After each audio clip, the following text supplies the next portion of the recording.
Welcome back to the hangar. How to make an airplane smile. Well, you'll just have to watch the video to find out just what I mean with this title. Hope you enjoy the video. Welcome back to the hangar. Another day working in paradise. Getting a lot done. Remember last time I was telling you I was going to paint the nose cone? Well, I painted it, and let me show you. I'll cut into when I was peeling off the last bit of tape. I painted it with those red stripes that I mentioned, but then I thought, you know what? I'm going to be building or making a dash, a brow for it, and I want that flat black. And there's a portion of the nose cone that's behind the windshield, and it was kind of gray and glossy, so I painted that flat black as well. So here, have a look.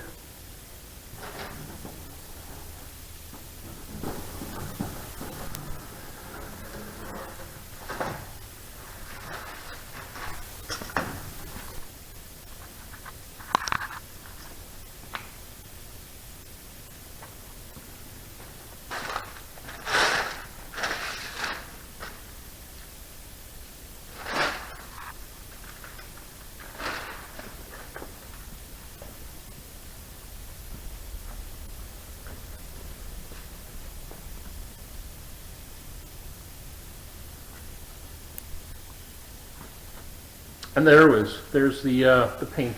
There's the nose cone with the stripe on it. I think it looks really, really good. I like it. And I like it with that flat black on the top for the brow as well. So I'm going to go and mount this on the nose cone and see what it looks like on the airplane. Follow me.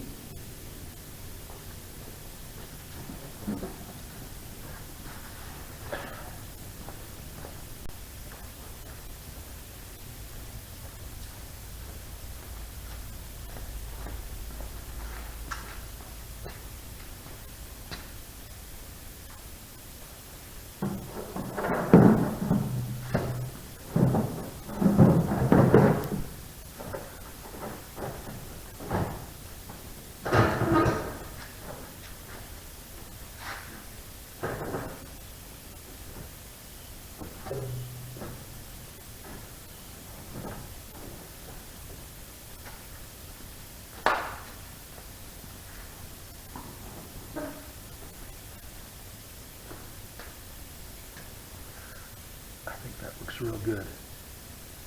Let's take a step back and look at it from the front. Follow me. And let's see here. There's from the side. There's the red nose. Almost looks like it's smiling. As a matter of fact, yeah, I think it's smiling. That's got a nice smile to it.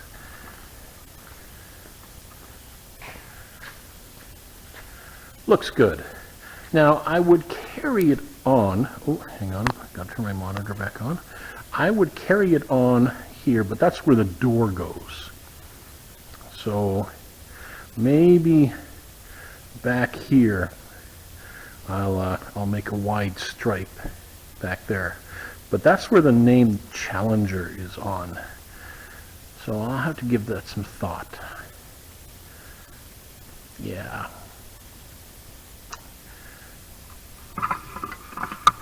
Mind you, I've seen where people put on windows, they put a decal that's got holes in it, but from the outside it looks like it's solid color. I'm gonna look into that, you know, to carry on that red stripe. And we'll see. Let me know what you think. Does it look like my airplane is smiling now? Because I think it does. I got one more project I want to do. That painting took a while because I had to put, I put 2 coats on. I was going to put 3, but after the second I don't need a 3rd coat. And then I just put 1 coat of the flat black to prevent the light from glinting and shining off of that reflection.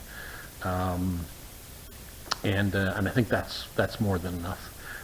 Let me show you some of the witness marks from the original I'll spin you around here. Excuse the noise. Now, let's see. I gotta get this monitor back on. There we go. Okay. Along here, you'll see some witness marks that carry on down here.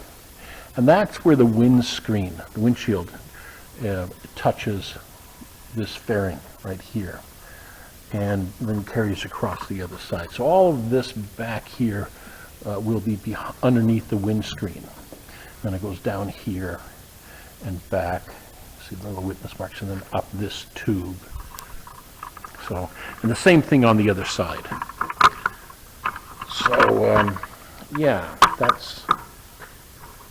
So you won't really see well, you'll see it, I think, even though it is a tinted windscreen. I think you'll see it from underneath, behind. But I'll have to give it some thought. See how crazy I want to go with it. It's not that hard to paint this. I mean, I sanded down with about, what was I using, 240 grit, just to get a little roughness on there, and then I wipe it all down with MEK solvent to get all the greases and oils off, and that'll make the paint stick. And I don't want to put a lot of paint on. You know, I don't want to like cover it completely, as well, whatever. But I do think I would like to carry on the stripe to the rear, the red stripe right to the rear, and then put maybe some accents on the tail. That might wait till the summertime. You know, one of those rainy weekends when you pull it into the hangar and you work on it on a rainy weekend, that kind of thing. So I'm going to kind of hold off at this point. I'm going to carry on with some of the work in the back. If you recall, I immobilized the rear rudder pedals, and I've cut the rear joystick. Well, I've got now the insert for that to put it back together, and I'm going to reassemble it. And I'll bring you guys back and show you my madness, what I've done with it, and let me know what you think in the comments with that. So I've got a little bit of fabricating left to do with that, but it should be done pretty quickly. So anyways, we'll be right back. Stick around for part 2. Oh, hang on. Remember, please subscribe. If you're watching this video, please subscribe and hit that like button. You don't have to hit the like button. Hit the like button if you like what you see. But subscribing costs you nothing. Just go click and maybe hit that bell too if you want to get notified when I drop another video. So I'd really appreciate that. So again, on to part 2. You know, this will be another hour or 2. We'll see. Well, however long it takes, I'll put the SpongeBob SquarePants time card to let you know roughly how long it is between this cut and when I come back. 2 hours later. Okay, now for the remainder of the updates. It's getting late. I'm going to be closing it up over here. I'm finished all the painting and the cutting and the drilling and a lot of stuff here. Let me show you what I've done. Remember that joystick? Words. That joystick that I was going to make removable? Well, it is now. And I'll show you. So follow me. As I walk along here, oh, look at that, beautiful. It looks so nice. And of course the black on the top. Have to make a brow to finish that. So, let's take a step here. I'll get rid of the seatbelt. There we go. This is finished. I was going to make a cover over top of this, but I don't think I need to. Normally there's a joystick there, and when I put the seat cushions on, they're going to be about this high, so quite a bit higher. So a passenger is not going to get in contact with this at all. And when I carry camping gear, I'm going to have the seat cushions here as well. I don't want camping gear in the front of this line here. But if it does, it's going to be soft stuff, and I'm pretty sure I'm not going to have any problems with that. So here's the protective cover, so nothing can fall down into here. if I'm carrying a duffel bag or something and it just kind of falls down if I didn't secure it properly. That'll never happen, of course. So that. Now, as far as the oh, hang on, and of course these protective covers here, because there's a linear actuator underneath this. Now there's the joystick. Ta-da! Look at that. Okay, hang on. Bad camera work. Can't do with one hand. So I pull the pin out. Here, let's do it this way. I'll slide this in. Put the pin here. Done. Now I have a joystick in the rear. Here, I'll pull the camera back so you get a better view. Joystick in the rear, full range of motion, no worries, we're good. Removing it is just take the pin off, done. And of course I stow the pin here. Normally I think I'm going to be putting it up in that glove box up top. Down here will most likely be other things, but for right now, that's where she will sit. Done. Nose cone is bolted on and permanently done. I'm not taking this thing off again. Need to make a dash brow over here just to cover up this stuff here. And that part is done. Effectively, all that's left after that, now I got to get this windshield put on.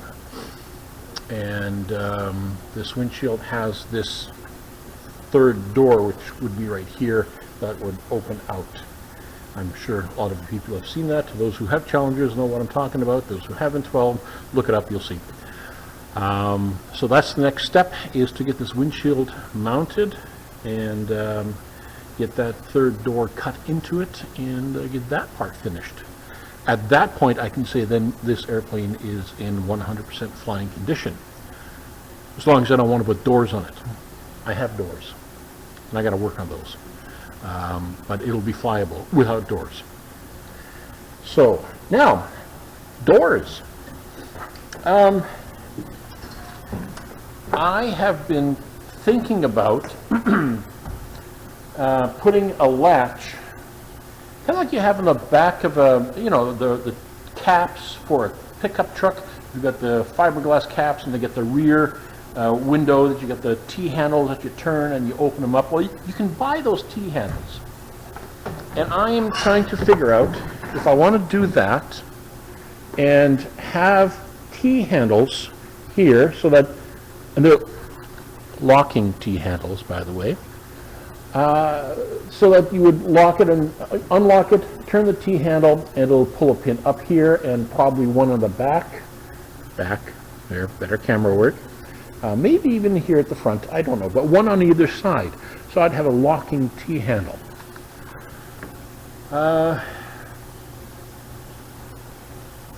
Maybe. Everybody else is just using bungees and that kind of stuff, and it's kind of looks real backyard. Yeah, my cousin Bubba made that, so I don't want it to look like my cousin Bubba made the doors for me and they weren't real good. So instead of that, I think I'll try to fashion something with the doors that will have a locking T-handle on them. They're not expensive. I bought a set. I've got a cap for my truck, and the T-handles that were on there were just completely fused shut. I don't know what they did with it, but they didn't have the keys and they didn't turn, and you know how that happens. So buying a replacement set was cheap. I think they were like $45, $50 for a pair, and they fit perfectly. So yeah, and there's two versions. There's one version that's just a straight shaft that goes through and use a big nut. The other one that has like an oval wings with two screw holes on it to hold it. I think the one with the two screw holes and the oval would probably be best, but I'd have to fashion some sort of a small plate to hold that on and another reinforcement in the middle of the door. One piece of square aluminum tubing to reinforce that door. So, yeah. Okay, so there we go. That is the update for today. I'm very pleased with how the paint turned out on that nose cone and how it looks. Adding that third color changes it completely. So put it in the comments if you've got some ideas of it, but I'm really thinking, as far as this big stripe is concerned, that I just sort of imaginary bring it along the door, but then start it back here. Unfortunately, I've got that Challenger name that's painted on. Or maybe it's a sticker. Oh, it is a sticker. Oh, it's a sticker. I'm going to have to call Quad City and see if they, what do they charge for a set? Because then what I could do is just put a big band back here and sweep it back to the tail, making it narrower. Just one red stripe from there back. I might start it just below here and make it smaller that way. I don't know. I'm debating what to do with that. So let me know in the comments. I appreciate the comments. I do read them and I respond to them. Most of them. Sometimes it's just thanks or just a little happy face or something or whatever. Yeah. Anyways, thanks again for following along. I do appreciate it. Remember, like I said earlier, hit that subscribe button and hit that like button and the ring-a-dingy bell and buy stuff at my store. I don't have a store, but if I had a store, I'd tell you to buy stuff at my store. I don't know what stuff that would be, but let's just pretend I have one. So that's enough for now. We shall see you again here in the hangar. And take care, stay warm. Spring is on the way. Oh, it's getting warm down here. The temperature today was, well, this morning it was minus 19 Celsius, but it warmed up to minus 12. Whoa! And tomorrow it's supposed to go up to the plus temperatures here in the frozen up north. Yeah, go figure. Anyways, appreciate everybody who follows along and comments and subscribes. So we'll see you again here in the hangar. Bye for now. Oh, I almost forgot. Keep your stick on the ice, will ya? Bye for now. And that is how you make an airplane smile. You paint one on it. It really did look like it's smiling. I didn't plan it that way. It's just how it happened. Thanks for watching.